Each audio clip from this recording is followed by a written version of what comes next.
Good evening. Welcome to Ubuntu channel on the program called My Point of View. And tonight we do have a number of stories that we are yet to submit to you for you to actually add your voice and get to tell us what you feel about the stories that we do have. And tonight, to help me actually undertake this program is Mr. Mukelewai, and myself is Chaza right here. It's definitely a lovely evening. Good evening, Mr. Mukelewai.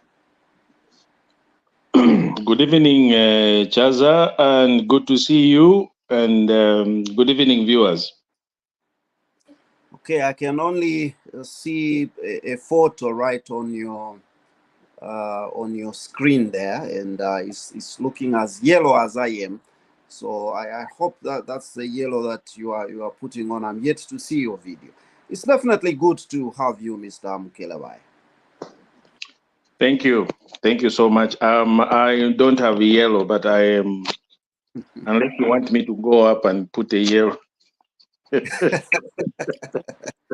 Not at all. That will actually make us, look like our, football national team that packed their bags and, left AFCON for failure to qualify. All right. Mr. Mukelewai, let's get to the first story. On the other side, we get to have, opinions thereof. Let's proceed.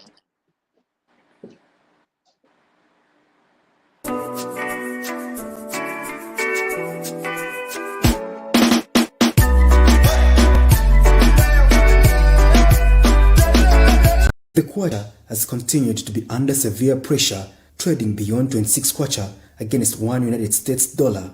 And in economic terms, this also means that the country is not earning more dollars through trade, making enhanced production a necessity that is instrumental in strengthening the local currency.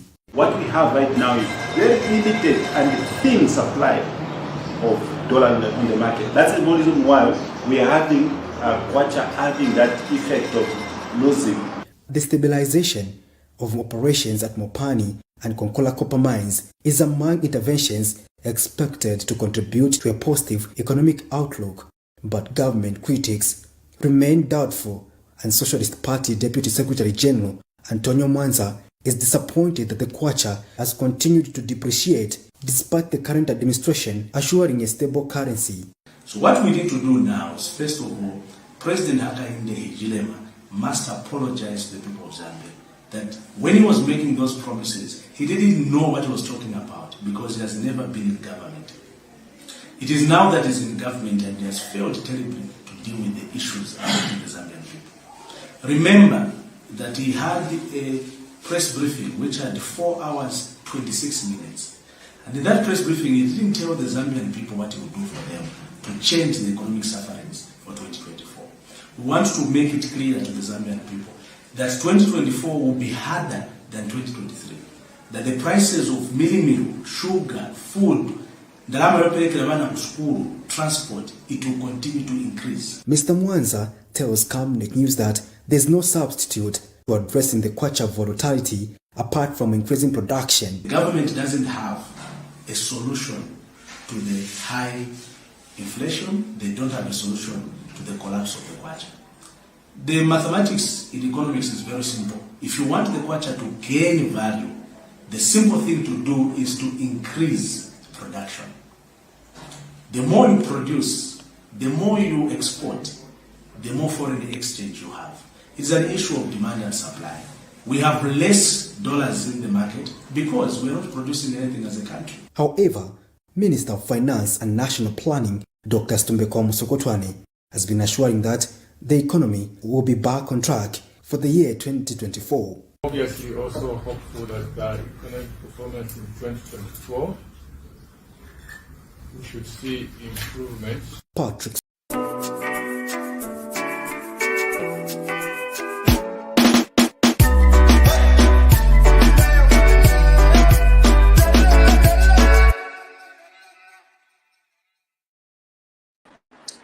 Right. Those are, the views as regards the status quo, where the economy is concerned. Mr. Mukelabai, your reaction to that? Well, thank you so much, Chaza. I'm not an economist, but at the way things are moving, I'm actually also getting concerned. However, there's always a beginning of something. This has not begun today. This has been on our table for a long time. And these are the attributes of poor management of the people that have been in the office before, and those who have now taken over are also under duress in trying to mitigate the challenges that their predecessors left. So I understand it is not easy, it's not that simple. And to hear the gentleman Antonio Mwanza, who is PF now SP, these politicians are just being recycled. They are the same. Hear him talking about Mr. Hakainde demanding Mr. HH to apologize that he didn't know. That's very immature and very.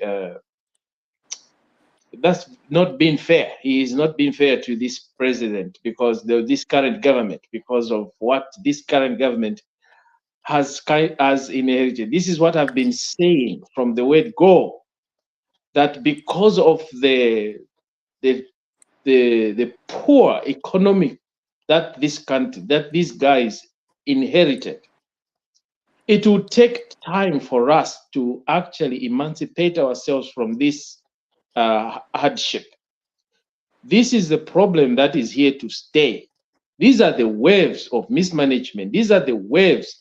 No matter how you may try to play politics, but this is what happens when you have had previous administration that have not been doing what they are supposed, that they ought to have done. What they were doing, this is the feedback now we are getting. And for us to point a finger at the current government, this government that came in just 3 years ago, we are being unreasonable and we are being unfair to them, because this is not their creation.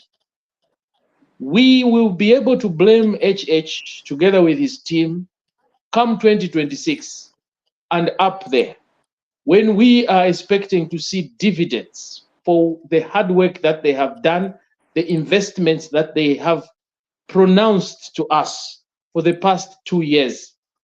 Because it has been a challenge. It hasn't been an easy ride. Things are not okay. We have been telling you Zambians to say, Inkongole Shireba PF. That money will never be paid, will never pay itself back. That money, if at all the PF had borrowed that money to make Zambia a better place, it would have taken maybe 6 or 10 years for us to go back and start complaining about the hardships that we are going through today. Had they had done a good job, it would have been okay. We would have been moving smoothly. But it was good that we removed them out of power because of their incompetence. And these are the effects of the incompetence. These are the effects of why we removed them out of power. That it will take time for us to see the good fruits. All we need from this government is simply to be transparent in their dealings.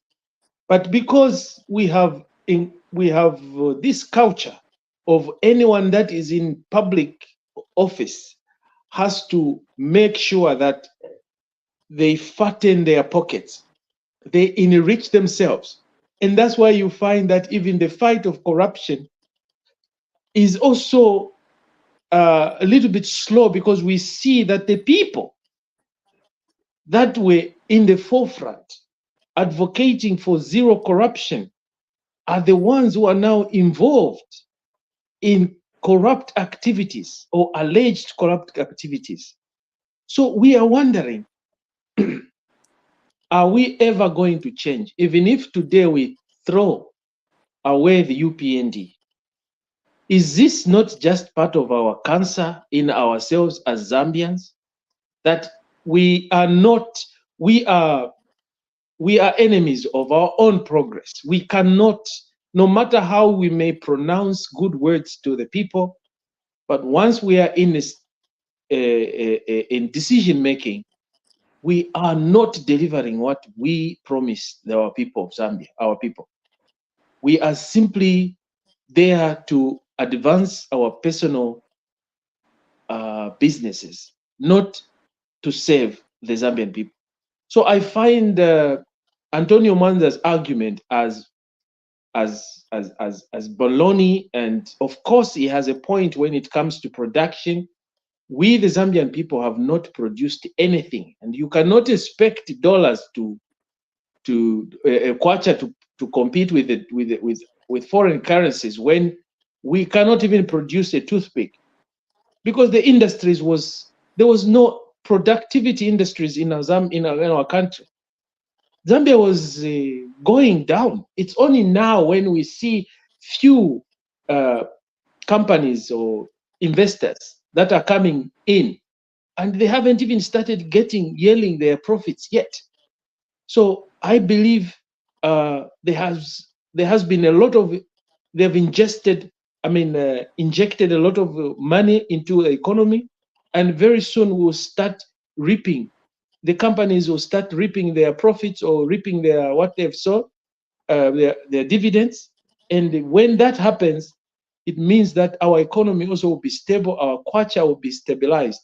We cannot only point a finger at the copper or the mines as the only place that will make our currency go down if we start productivity. No, we have so many investors who have come to Zambia to invest, and our own local investors who have invested, and very soon will start be yielding dividends, and it takes time. So we just have to wait and see. It's not about promises, but it is about being patient and doing the right thing as a country. Yes, the dollar is high. We need to make sure that how do we bring the dollar, the kwacha, how do we strengthen our kwacha? It means that everyone has to go back to productivity, production. Let's work. Let's work. It's not politics. Let's just work. Let's produce. Let's support our local products, our local people, and you will see a lot of the money will be in circulation. And once the money is in circulation, you will even attract more foreign currencies coming in, because outsiders would want to come and buy our products from our own soil. So Ulesi will make us buy a dollar at a very exorbitant amount. So let's produce as a country. Mr. Mkeleba, I've seen that's that my position. We've been joined by Chibonta Jule there. CJ, good evening and welcome to the program. Good evening, Chaza. Good evening, Mkeleba. It's always a pleasure to be on Point of View. It's definitely our pleasure, to see you after such a long time. Please do go ahead and give us your opinion as regards, these bites that we are viewing. Thank you very much, Chaza. May I first of all apologize for not being on camera. Environment that I'm in does not allow me to be on camera.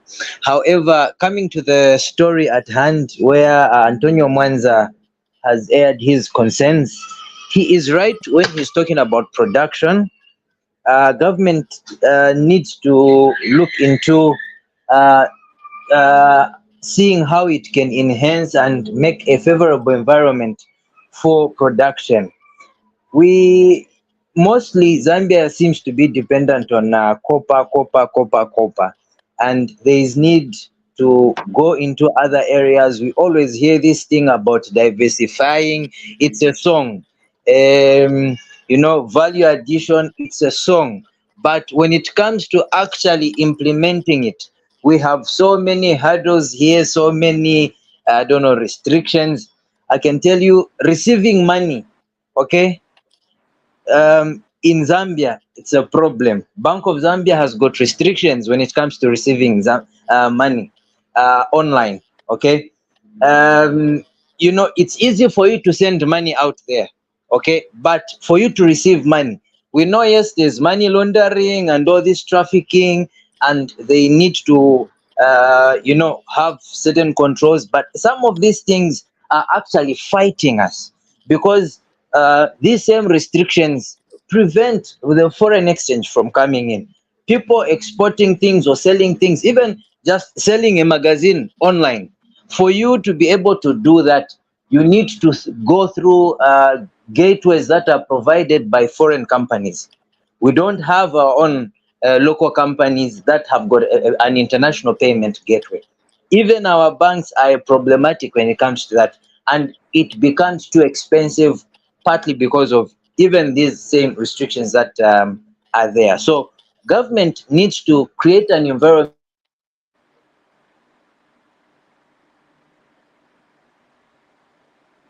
It appears, CJ, we've lost you. where Are it's you easy able for, to get us? I think having connectivity issue. Am I still audible?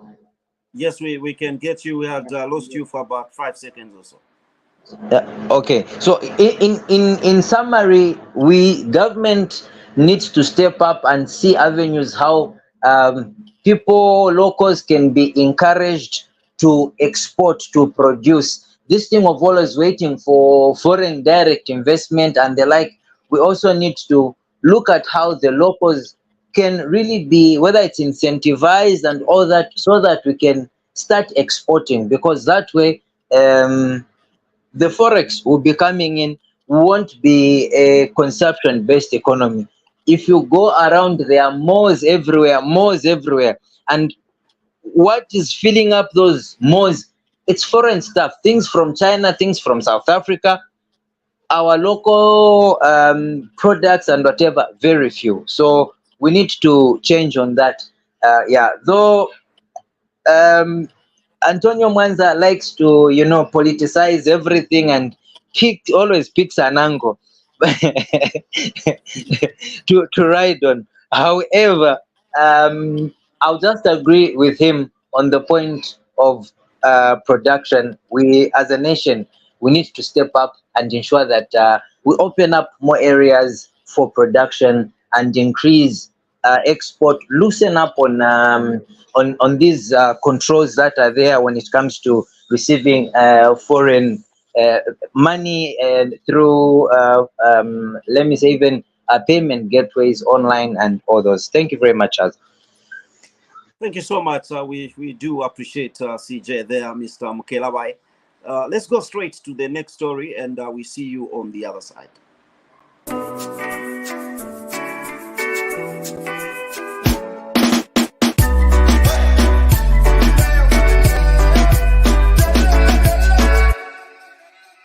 The House of Chiefs has noted with concern the rising number of chiefs not presiding within their chiefdoms.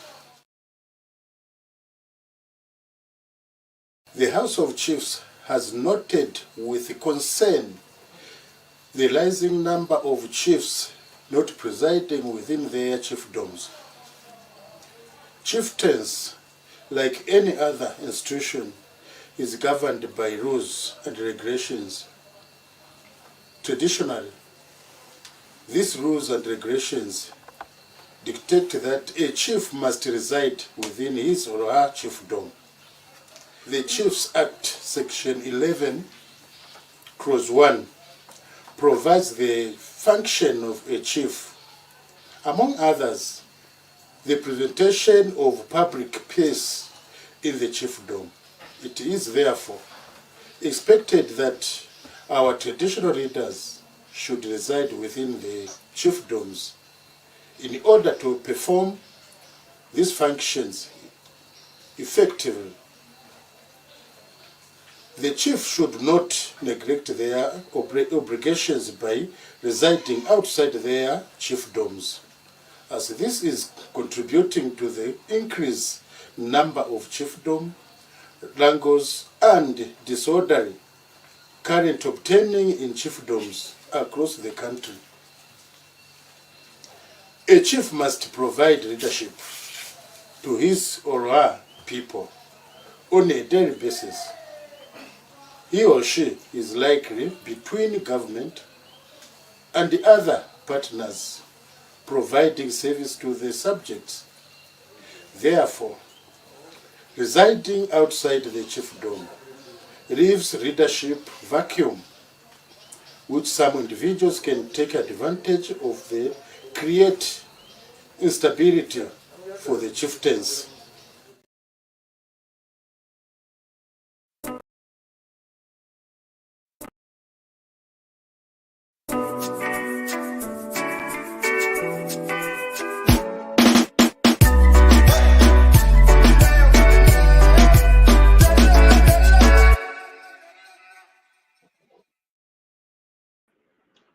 This is somewhat a universal, outcry as regards the leaders that are voted into power and so on and so forth. As regards representation, they are saying you need to belong to that community or to that place that you are representing.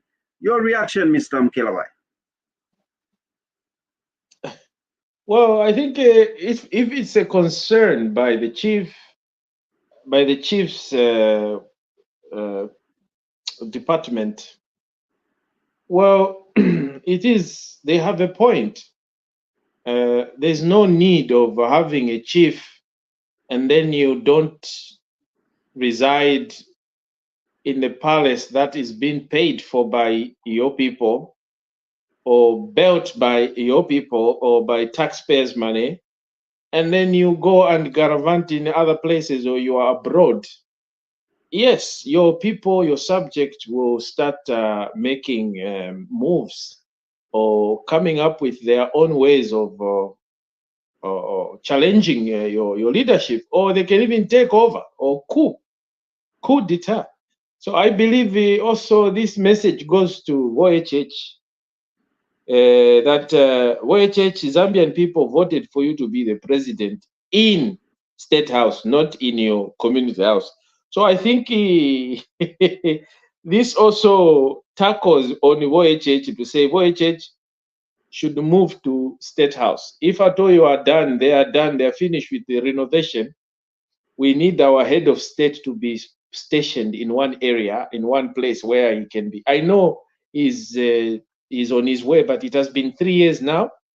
So we would love the head of state to be stationed at a State House, a well designed and protected area of the government. So you need not to be absent of the. I know he's performing his duties. He goes to State House and does all the duties, but he's supposed to leave there according to our laws and according to what our because we can't just have the State House empty. This goes to all the chiefs. You cannot leave the chiefdom and go and start living, say you go and live in South Africa, and yet your people, I know that there's a lot of hardship today, and our chiefs need to also explore and travel, and yes, but when you do that, you must have rules and the regulations that governs your establishment, that when you're outside, now it depends how long you're going to be. There has to be someone that is acting, otherwise you will be considered gone a war. So it is imperative that our chiefs, those appointed, are stationed in their parishes. But again, we don't want to restrict our chiefs from freedom of movement. They have to move. They have to interact with the world. They have to go abroad and see how other kingdoms are being run. Kingdom in a sense of I'm talking about the kingdom using our chief, our king, because those is, I think we have the king in the Western Province, and the rest are chiefs, yes, but they also have these chiefdoms. So you have your own rules that governs you, and the chiefs are not restricted from moving; they can move. So don't confine your chiefs in one area. And that's why you find that they make terrible rules or customary, or their leadership is a little bit, because they've been there for too long, and they haven't exposed themselves, they haven't traveled. Sometimes traveling and to go and learn on how other kingdoms are operating makes a very huge profitable and beneficial to the subject. So the chiefs need to travel, need to be mobile, but at the same time they have to make sure that they are back in their place, not mwenda wankala musaka motel forever. Mwaivala bantu bana. Your Royal Highnesses, that will be contemptuous. So the best thing is in mama royal establishment. As for Western Province, we have our chief, our king, that moves from one place when it's flooded. He moves from his place to a higher place of to an island. He moves from the flooded place to an island. That cannot be an issue. Our king is well secured, and our king can also has the freedom to travel, to move to any place he wishes to, and come back. And we have also a prime minister called Ngambela who takes over when the king is out of palace. So otherwise, it depends on your kingdom, how you are running your kingdomship. But since you have a chief act, I think it's imperative that our chiefs follow what is stipulated, not necessarily restricting their freedom of movement. That's my take. Okay, thank you so much. We do appreciate Mr. Mukelawai there. And it's unfortunate that CJ seemingly has, been locked out. And we are looking forward to having him back. For now, let's go straight to the next story. And just in case you are just joining us, this is My Point of View on our Ubuntu channel. And you are free to join us by way of clicking on the link that we have shared right in the comment section there. And we'll be glad to hear what you have as regards the stories that we are giving you tonight. In case you do not want to come live, you can still leave us a comment right in the comment section. Then we'll be glad to know your viewpoint as regards the stories that we have, and also to know that you are following the program, be it through Facebook or actually, YouTube. Let's go to the next story and back on the other side.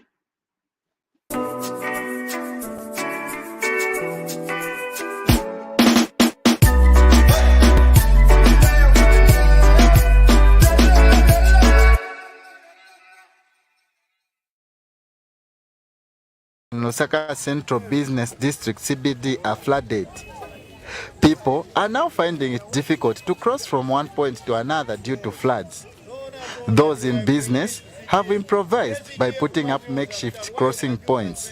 We are asking for council to come and leave us manza ya chitemunga ya sobako. Kai us we are not going to work. This is the place we are going to working. Then but serving to Madevaji, like just serving to Muja, my shops, then you are parking the vehicles, then you are take care of the vehicles. So we are not going to hit anything. And the floods are very heavy here, because when it happens to rain, even as you can see this kanjanji thing, even those donkeys, they do like body pillars.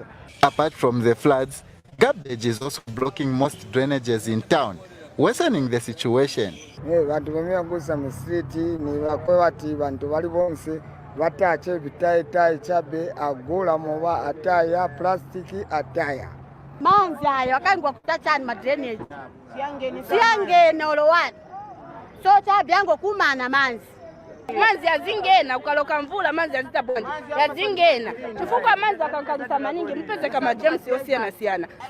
Meanwhile, the Lusaka City Council says it's working with other stakeholders to address this situation. Despite the few floods recorded here and there, you may wish to know that there's a slight improvement compared to last year because of the drainage that was worked on near Ilingamo. However, that drainage is not enough. So as soon as the rains stabilize, we are yet to start constructing another drainage to be pumping water on the main drainage on the Cairo Road. According to the local authority, the initiative of pumping out water from the CBD is expected to start next week. Lucky Piri, ZNBC News.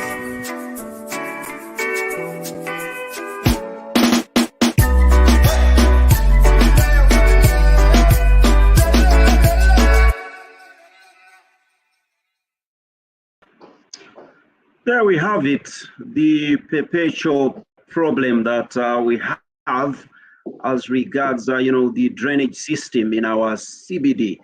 And there's actually that commitment by the local authority to start pumping out, water from, its stagnation. Hoping that that will be done. And this is one of the sources, or rather the causes of the rampant cholera that we do have, going on right now. Your reaction, CJ?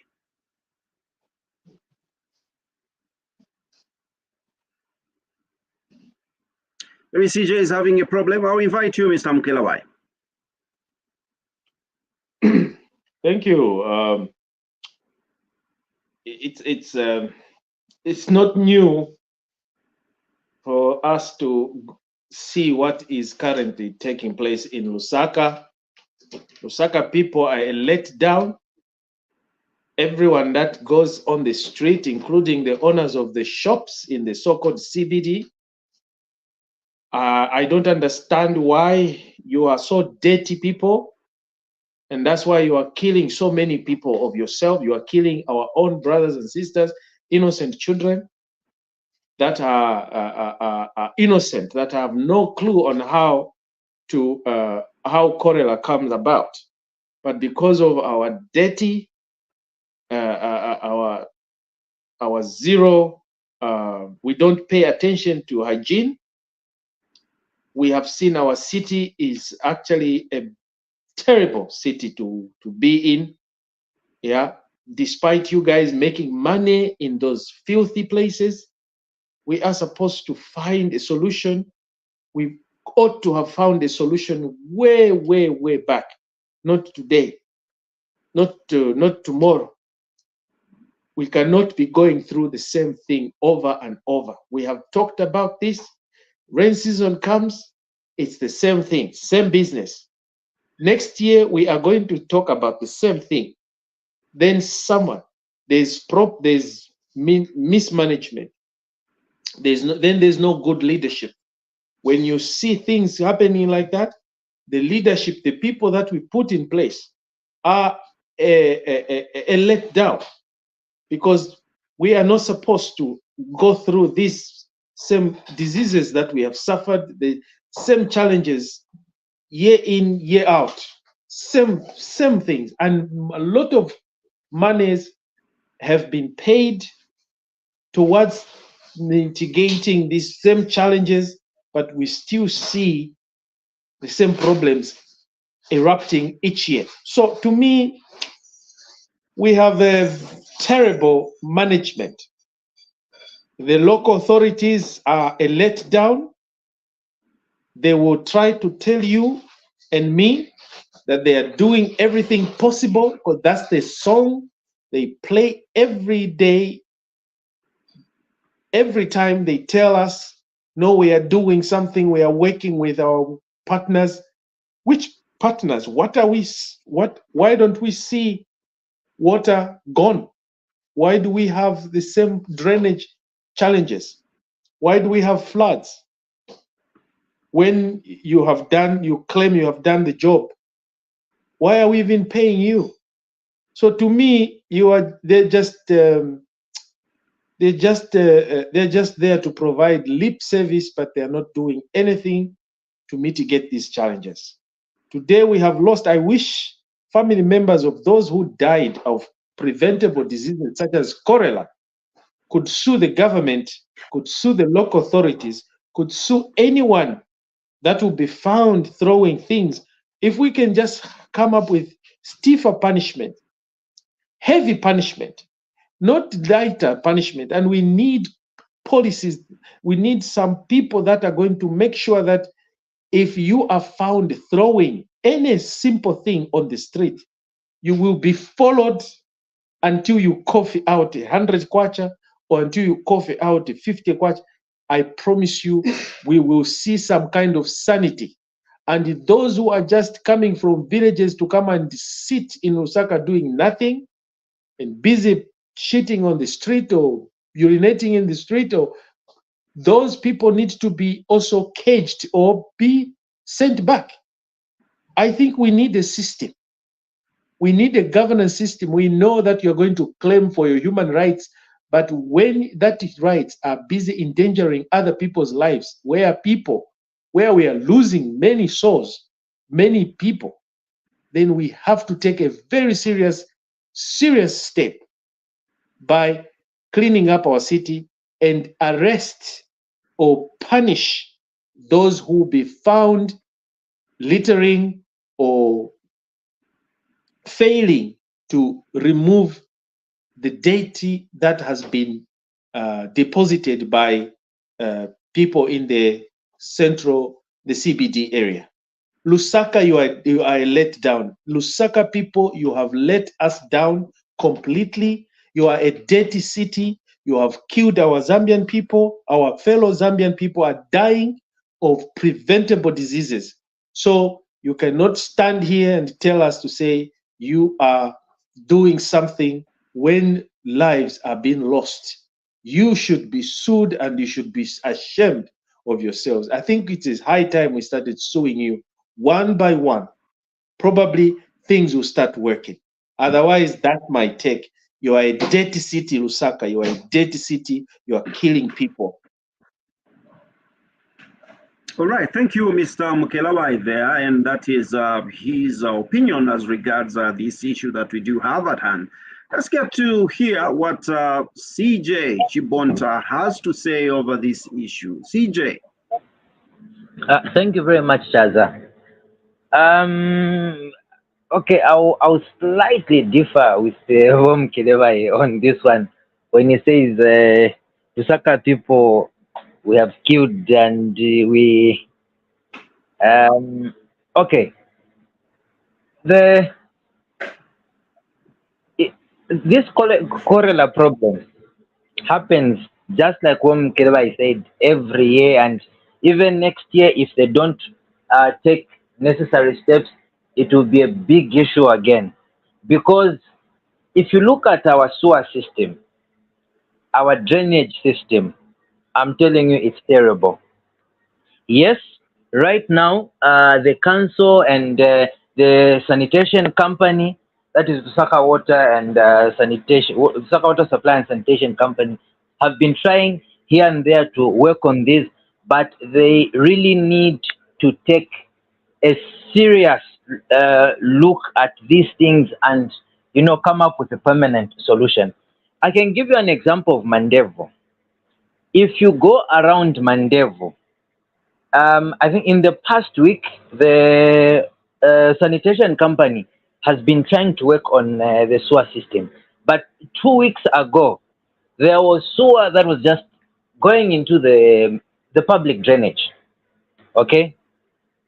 And these cholera cases, you know, what do you expect? I think a week or two ago, I was in town, around town center, just near town center. There's a place where sewer was coming out from the inspection and getting into the public drainage.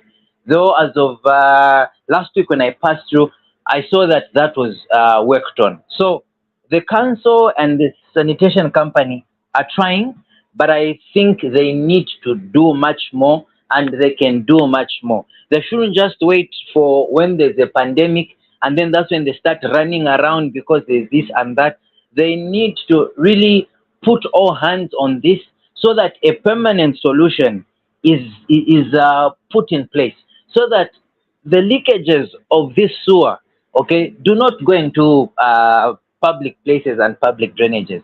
The other thing, garbage collection.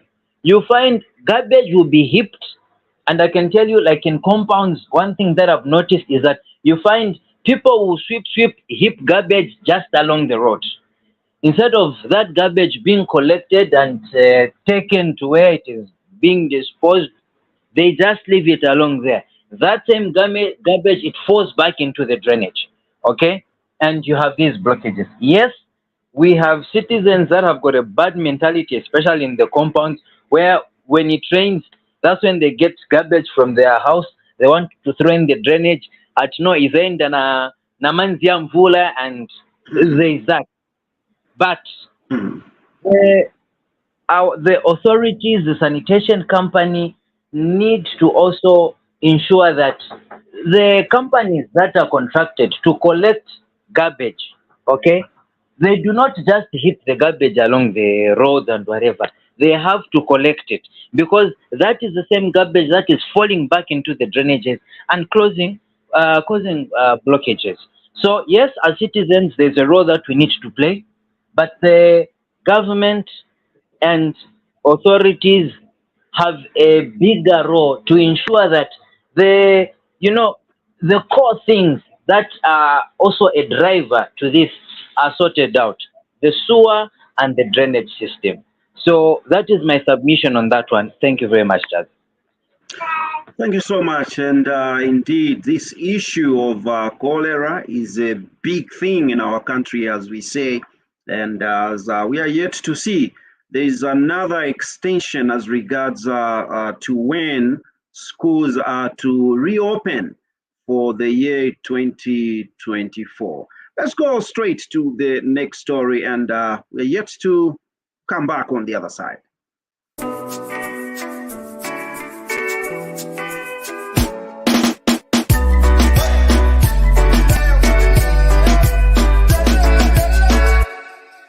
For all public, private, aided and community schools and colleges have been adjusted as follows. 1. Schools and colleges will open for term 1 on Monday, 12th February 2024, and will close on February 26th April 2024. 2. Schools and colleges will open for term 2 on Monday, 6th May 2024, and will close on Friday, 9th August 2024. And 3. Schools and colleges will open for term 3 on Monday, 2nd September 2024, and will close on Friday, 6th December 2024. The Ministry wishes to inform the nation that alternative modes of learning that have been put in place by the Ministry of Education should be utilized and ensure that learners are kept constructively busy. Let us work together to fight cholera.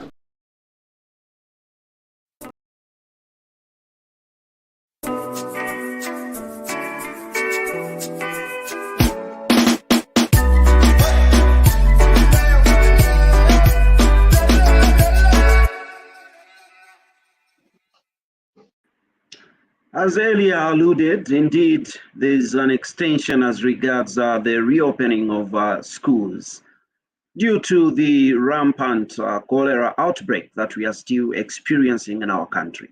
Isam Kelaba, your reaction?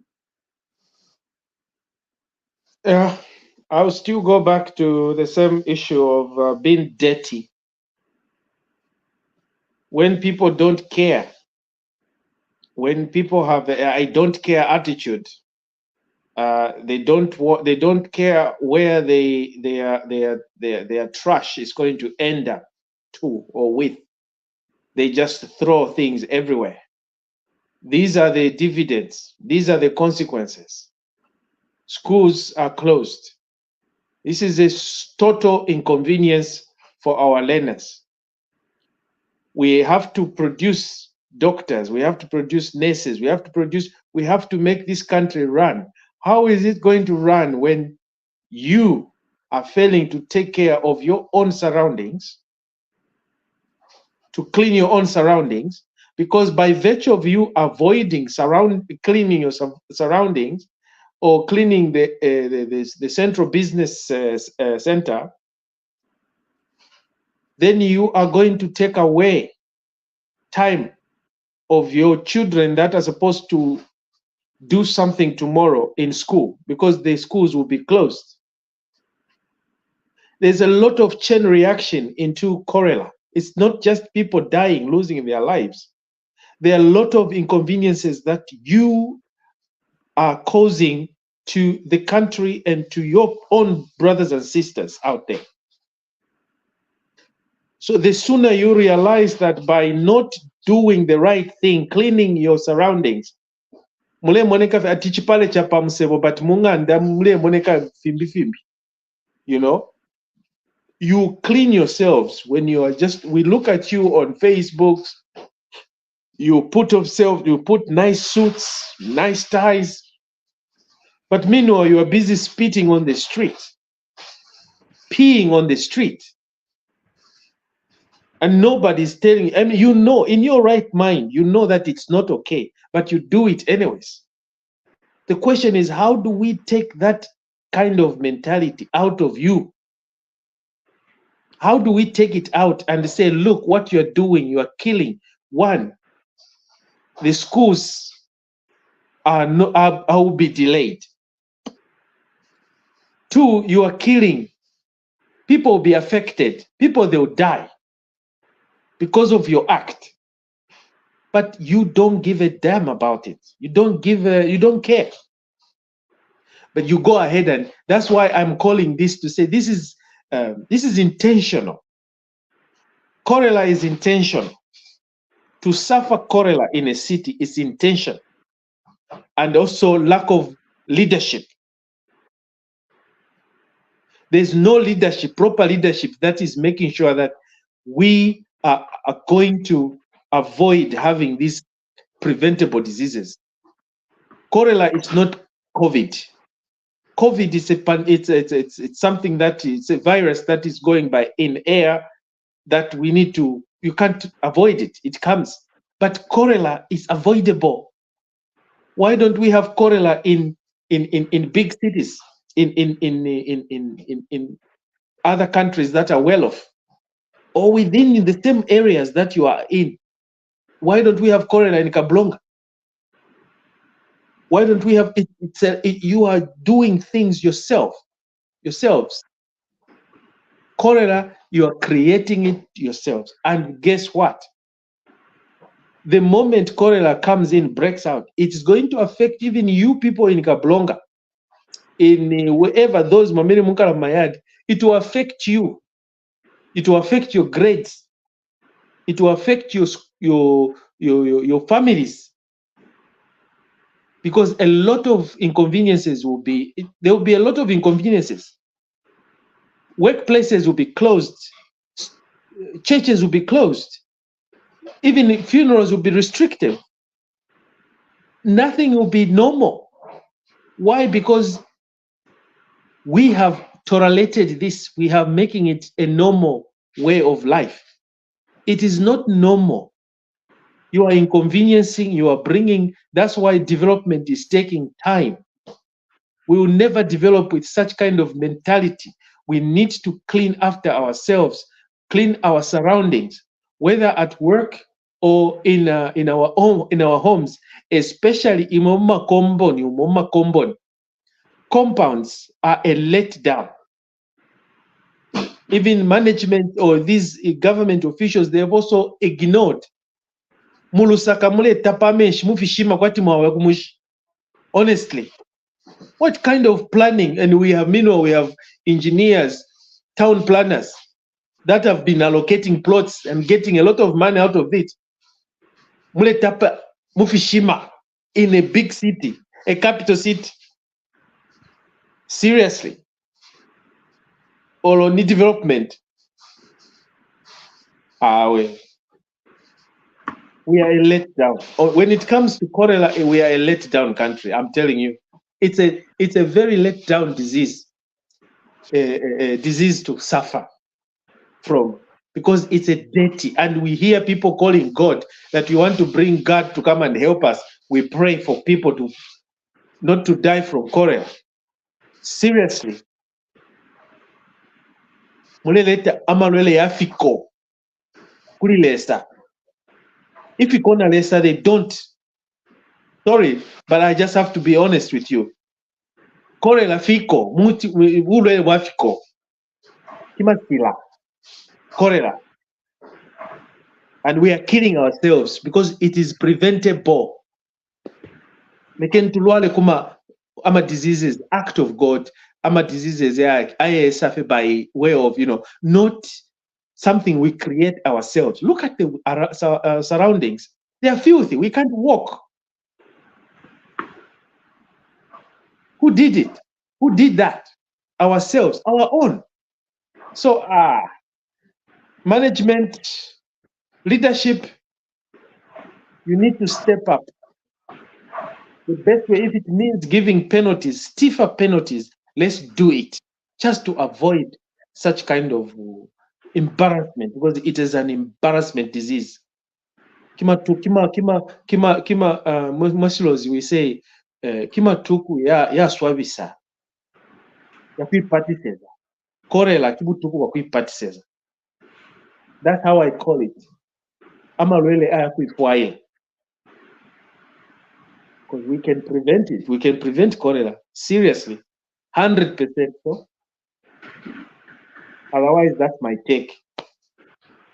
All right, Mr. Mukelabai, we do appreciate, and indeed, we need to join our hands for us to actually be able to fight this pandemic. And just like Mr. Mukelabai is saying, it is incumbent upon ourselves to prevent this, disease and also its spread.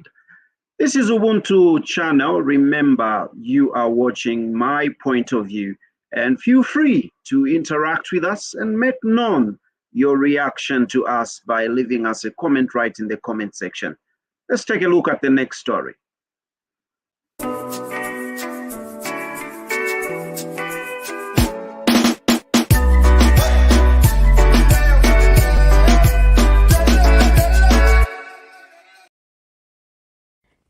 His love for the game can be traced back to when he was a toddler. Born on April 7, 2004, Miguel Chaiwa has risen through the ranks. At the age of 19, he made his debut appearance at the Africa Cup of Nations with the Zambia men's senior national football team. His stellar performance in the games against Tanzania and Morocco have been on the lips of many Zambians, which prompted this reporter to trace his roots by paying a visit to the family. Here, Christopher Chaiwa, who is a former footballer and now turned coach, reveals how his son got into football. Yeah, Miguel got inspired because he saw how that was progressing in football when he was young.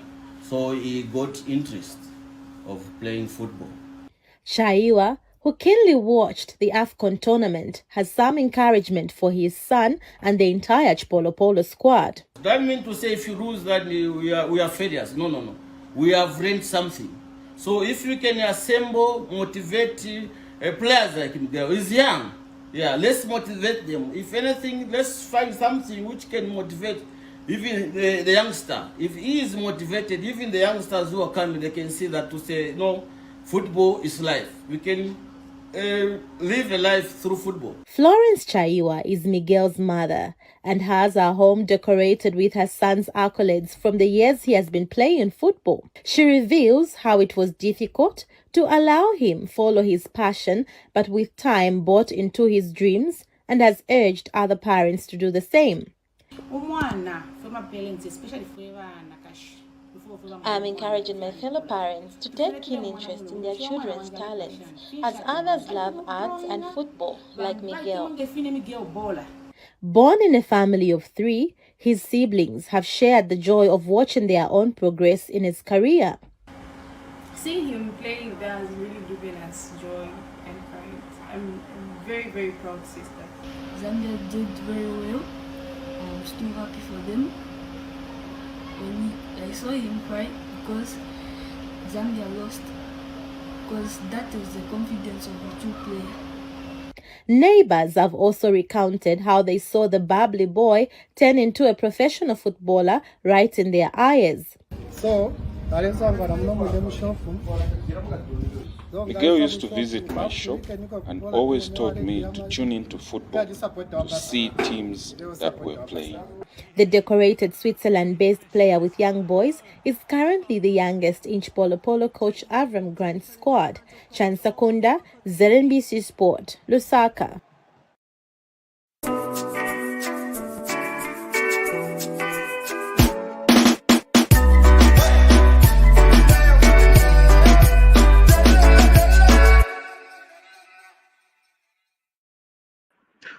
All right, that's a story about, the youngest player that we have on the national team, Miguel Chaiwa there. And the family is also proud of him. And I can see it's actually a family that loves football, starting from the father. And I've actually even seen that little boy who is saying, Zambia played very well. And I saw him cry. He's actually speaking like, one of the commentators that I've, listened to during the AFCON, commentaries. Mr. Mkelawai, your reaction? Thank you.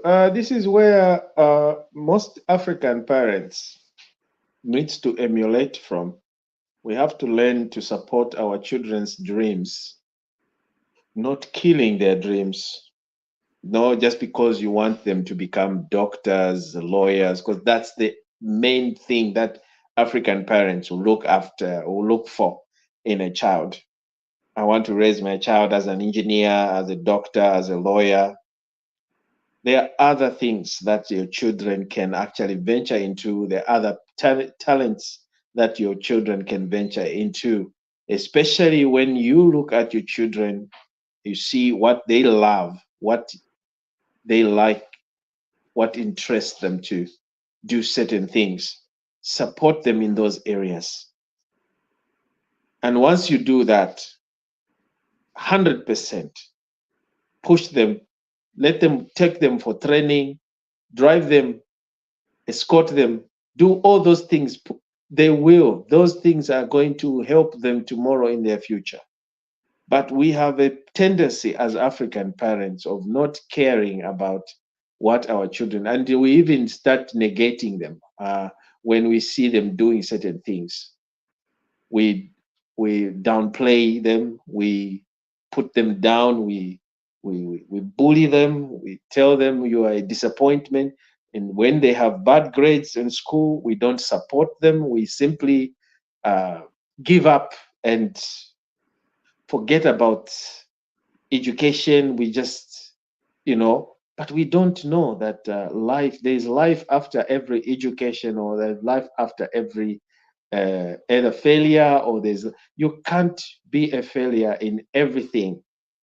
This is what you should know. So support, let us emulate this story of the youngest footballer in AFCON, even though despite them having come out, well, it's not their time. They are going to work on their mistakes, and they will tomorrow pick up the pieces, and then they will proceed. That's how football is. That's how sport is. We can't be winners every day, but we took part. By virtue of Zambia taking part, and we have all these young, vibrant young players who are really, really, really playing in good teams. They are inspirational, and we just need to give them support. Push them further. Support your children. Escort them. Take them for these trainings. Don't be tired. African parents, I know I'm a parent too. I have boys, and I know what I do with my boys. I push them. I go, I escort them, I support whatever things they're doing. So we need to support our children. They can't be what we want them to be, but sometimes we just need to give them that space to be who they want to be. And then as parents, we just beef up and support their dreams. Otherwise, it's a good thing. We have the youngest, and it's good to see the family very supportive. That's where to go. We need to emulate from this story and support our girl child, our boy children at home, and push them so that they can fulfill their dreams. That's how dreams are made. Not to be a dream killer as a parent, as an African parent, especially African parents. We are a dream killers parents. We need to make the dreams of our children alive and support them. Thank you. That's my take. All right. Thank you so much, Mr. Mukelabai there. And indeed, if we support our children, by the end of the day, not only our families will be proud of them, but the nation at large will definitely be proud of them. Let's go to the next story and back on the other side.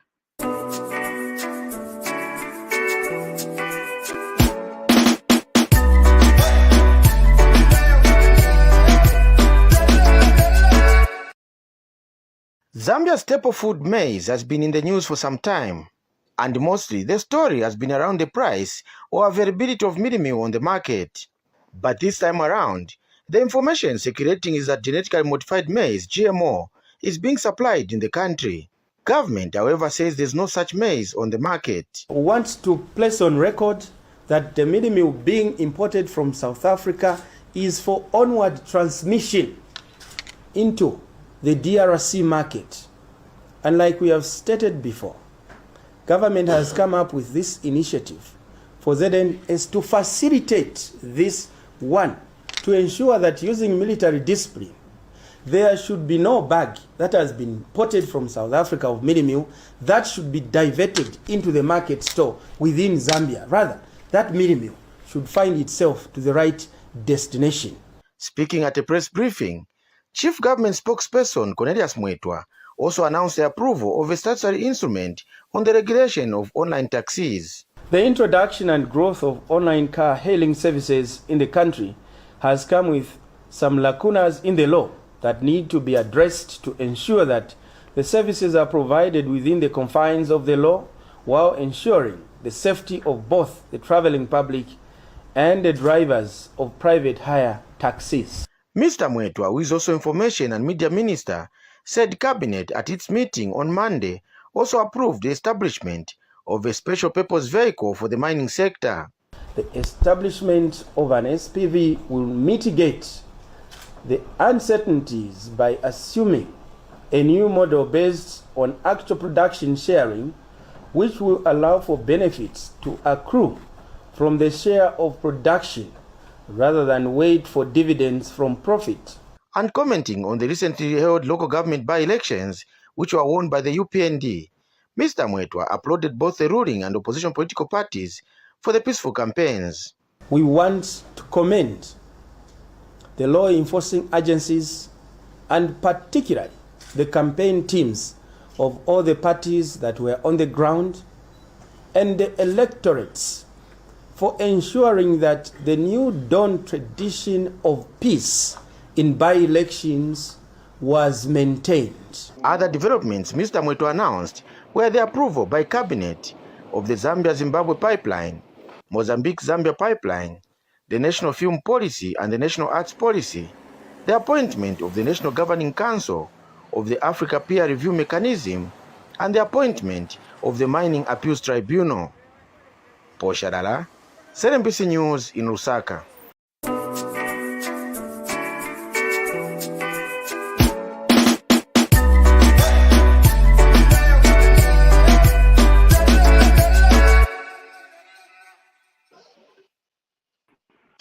There we have it. He has raised quite a number of issues there, in that bite.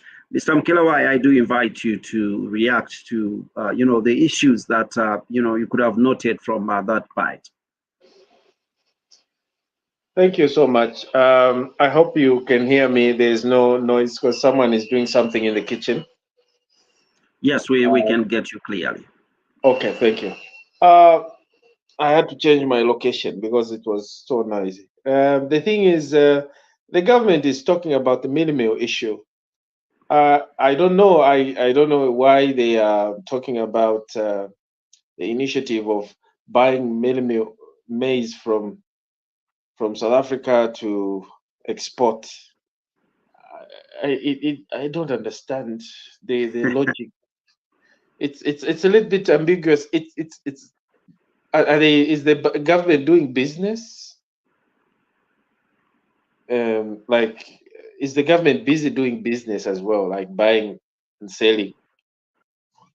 And the mini meal that is being sold, the maize that is being bought from South Africa, is it a genetically modified maize and not being sold in Zambia, but because since in Zambia we have restrictions, it's been taken across to Congo and other countries. That statement, I don't know. I really need a proper clarification on that.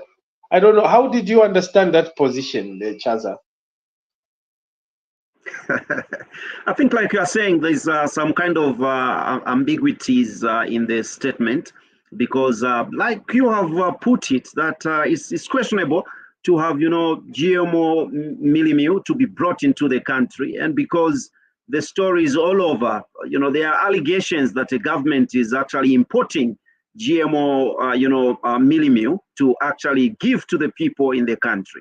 And there we have a statement which says, this mini meal that we are bringing is not actually for actually use in Zambia. It's being taken to DRC and probably some other countries. Now the question is, are we agreeing? Are you saying yes, this is a GMO mini meal, but it's not for consumption in Zambia? It's for business purposes. As a government, we are doing business, so we are importing and selling to other countries. It's really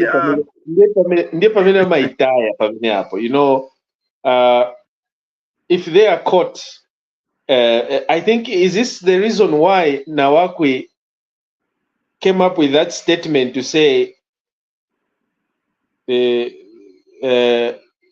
people should not eat this mini meal, this national ZNS mini meal? Exactly, yes, because of those allegations, speculations. Okay, now I understand why she can even say that, because the government is not, they're not being clear here. HH and the group, I don't know what they are doing in the cabinet, but whoever came up with this idea, it is really, it's confusing. There's shortage of mealie meal in our country, and our government is buying mealie meal from South Africa, which is genetically modified mealie meal or maize that is transported. They import the same mealie meal, the GMO, and export the same as the end product to an allowed GMO area, and then wagaya unga watu a non-GMO and distribute to the they are confusing us, to be honest with you. They should just be honest. I know I love UPND government, but I smell a rat, and they need to clarify this. When something does not make sense, that's my principle. When you are saying something and it does not make sense, then what you are saying is not true. Then it's baloney, and you are lying to the people. So just be honest, tell the Zambian people exactly what you're doing. That's why Nawakwi has the audacity to point a finger at you, you are selling GMO, genetically modified maize to the Zambian people. Because what are you doing? What are you doing as a government? Start buying mealie meal from, now are you taking care of the Congolese? Is it your responsibility to start buying? What are you doing? Can't the government, the Congolese government, take care of themselves, buying maize mealie meal straight from South Africa and supply to their own people?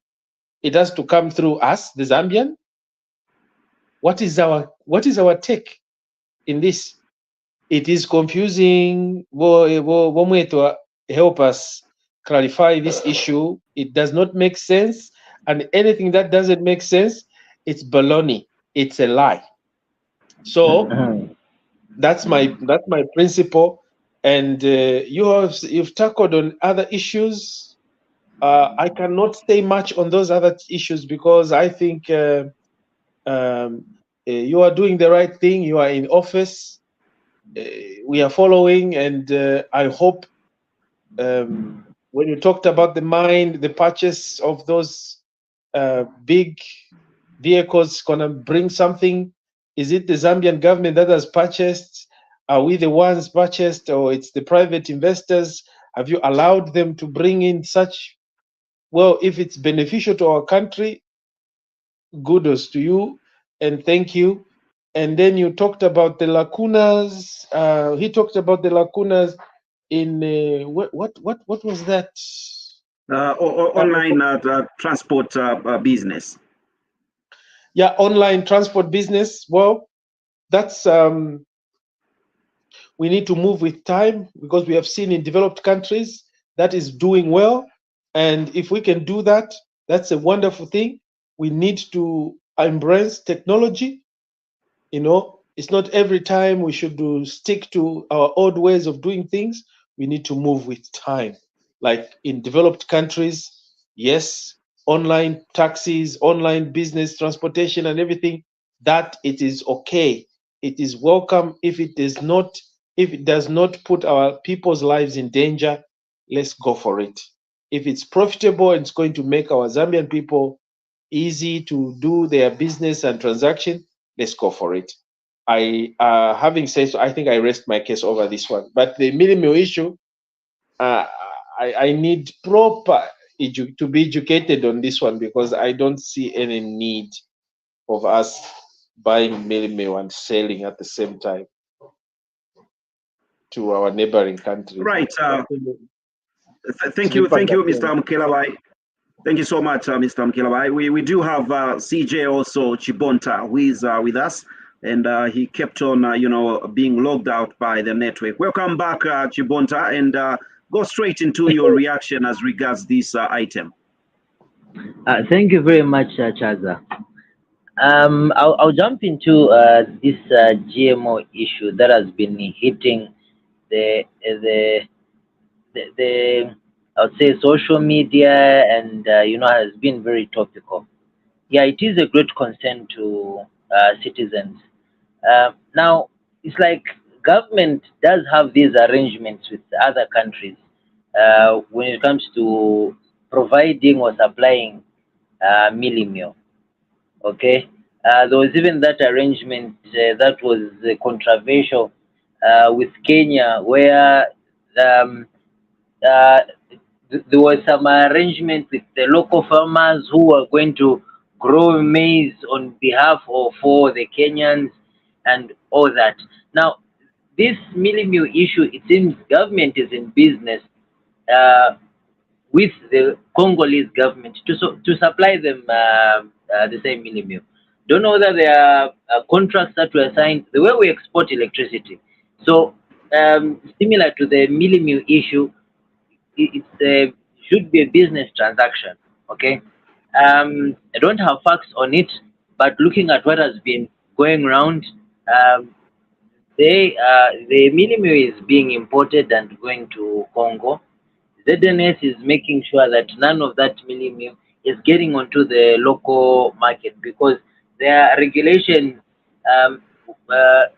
regarding GMO stuff hitting our shelves. People need to consent to it, and if people have not consented to, having these GMO products on the shelves, that's another issue. It means now government manjapo swat yangana bueno, and the partly what's this agency that looks at genetically modified whatever, NBA, okay, advises on some of these issues. Like Wom Kilebai has said, government should be able to clarify a lot of these issues in plain language to citizens, okay? I'm not just saying that because there was a statement that was given the other day that ZNS is not milling or producing any GMO meal, GMO milling meal. Whatever milling meal they produce is from local seed, local maize, that is not GMO and ABCD.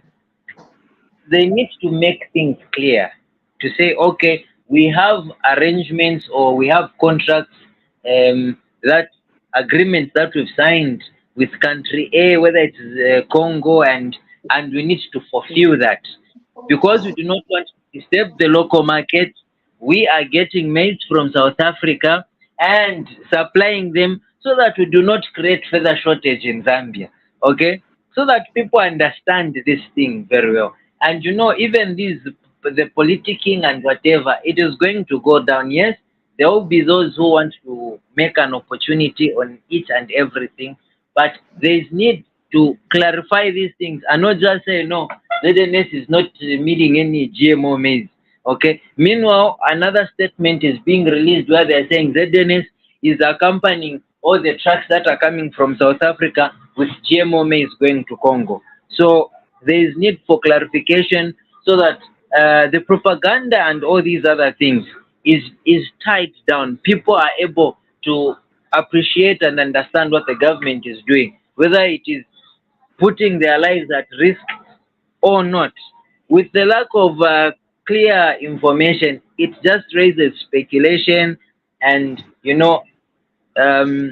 people conclude even issues that are not there. So government needs to really come out clearly on some of these things so that the nation is aware, and we are able, if it's to support the government, we can support them. If it means to protest so that they do the correct thing, we do likewise. I rest my case. Thank you. Thank you so much, Chibonta. Yes, please. We are coming from a government that is a government of PF that used to do things differently, where we have problems to trust what this government was doing. We didn't know how much money they were busy borrowing, not until we were hit by reality. And the government was claiming that they were doing everything for the people, And at the same time, we've had these issues to do with the mining, illegal minings like the Suderites. The current government is involved. People that are in the government, they were involved. And yet there were the people on the platform telling us to say there's no one who is involved in any illegal activities. Everything is going on smoothly. So my worry is, who is keeping an eye on these ZNS? Who should we believe? Should we believe what the ZNS or the Zambia government is saying, that we are not being fed by the GMO, in fact, GMO food, maize, that is being imported by the government? The government, our government, is importing GMO maize to Congo.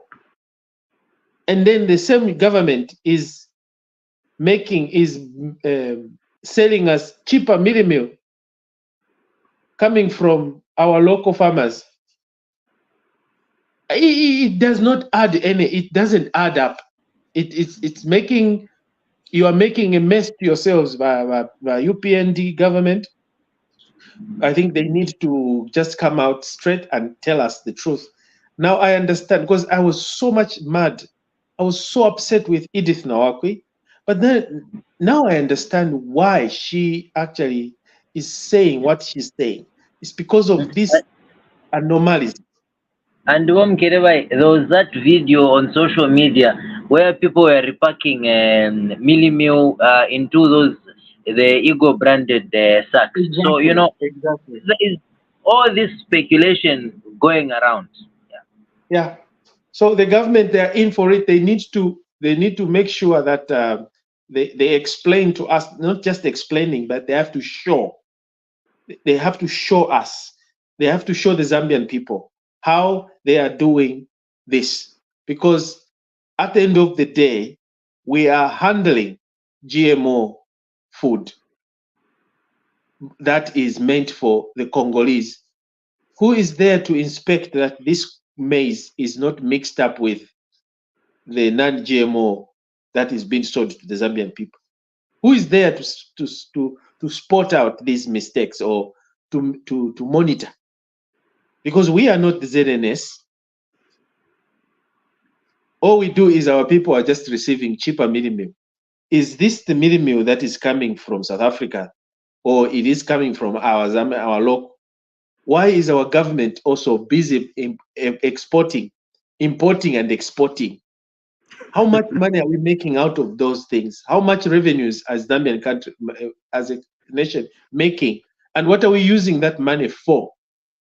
These are questions. And you also asked a very interesting question to say, how do we import and export when we have a shortage in our country? Exactly. It doesn't make sense.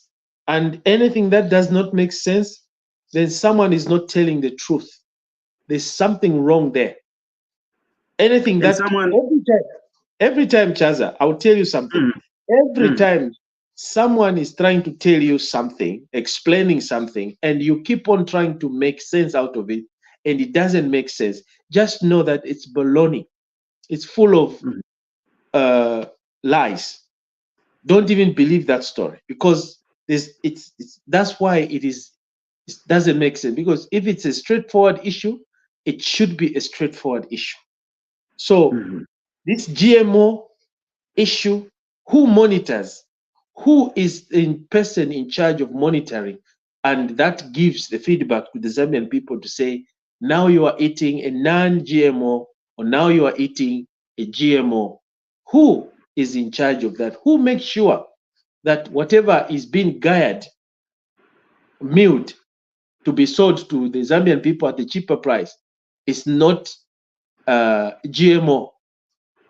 And Mr. Mkeleba, just at a point that the kinds of meal that would be sent to the public, as long as it is cheap, people will not even come and ask to say, is this GMO? I want a non-GMO, bag of milling meal. They'll just go straight and buy, and it's being consumed. They should just legalize GMO so people can consume it legally, instead of hiding behind Congo scandal or Congo trades. Let the government be open to say, hey, Zambians, we have done our research, and there's no danger in eating the genetically modified maize that you have. There's no danger. If there's that proof, as a scientific, and the government, you cannot be hiding and feeding people the thing that you say. There's a law that says it's dangerous, and then on the other side, behind closed doors, you are busy selling the same milling meal, the GMO stuff, to your neighboring countries. There are also Zambians that lives in Congo, because Congo is not just full of Congolese. There are Zambians living there. People in Kasumbalesa, they live near the Congo. All those neighbor, they buy sometimes their products from Congo. So you are indirectly still selling the GMO to your people, because we're a neighboring country. There's an interesting, local drama that I watched where, this lady is into illegal business of, selling drugs. and she did not know the boys that they were sending out there. They were going to schools, colleges, and universities selling. And one of the partakers is actually the son to this lady. And this son has become a drug addict. And it's the same, ripple effect that you are talking about, that we do have Zambians, in Congo. And, what is good for Zambians is good for Congo. What is bad for Zambians is bad for Congo. So I certainly do, agree with you, Mr. Mkelewai. Exactly. All right, we do have, Ruth M. Matambo, who is saying she's following through Facebook. We do appreciate those people that are following through Facebook, YouTube, and other social media platforms. For now, Mr. Mkelewai, we need to actually come to the wrap of the program. I wish we could go on, but time is not our best ally. To that effect, I greatly appreciate, your resilient, kind of presence on this program, Mr. Mkelewai.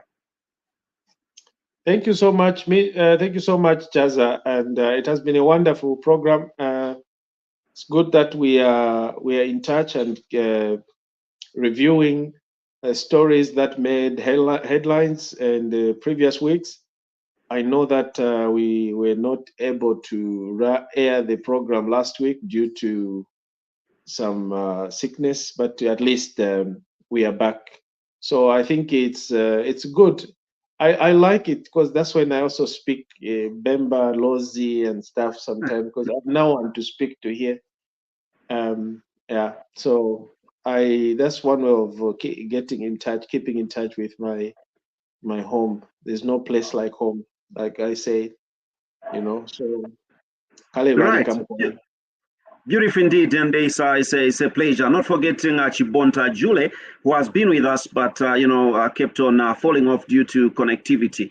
And the people out there following the program, we thank you so much. This has been my point of view on Ubuntu channel, and my name is Chaza right here. Till next time, God bless you all.